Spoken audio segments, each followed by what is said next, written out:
নমস্কার, টিএনও নিউজে আপনাদের স্বাগত। আমি এআই নিউজ অ্যাঙ্কার পাখি।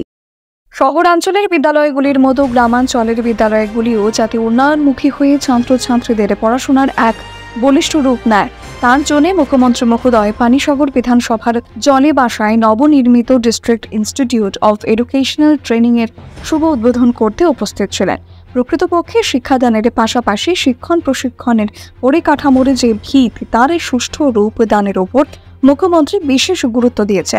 প্রায় 5.5 কানি জায়গা জুড়ে 5 কোটি ব্যয় করে নির্মিত হয় এই প্রতিষ্ঠানটি। বলা বাহুল্য, এই প্রতিষ্ঠানে 4টি ক্লাসরুম সহ অত্যাধুনিক শীততাপ নিয়ন্ত্রিত অডিটোরিয়াম ও ল্যাব সহ অন্যান্য সকল সুবিধা রাখা আছে, যাতে শিক্ষণ প্রশিক্ষণের মান উন্নত হয়। এখনকার মতো সংবাদ এ পর্যন্তই। পরবর্তী নিউজ ও আপডেটস দেখার জন্য অবশ্যই চোখ রাখুন টিএনও নিউজের পর্দায়।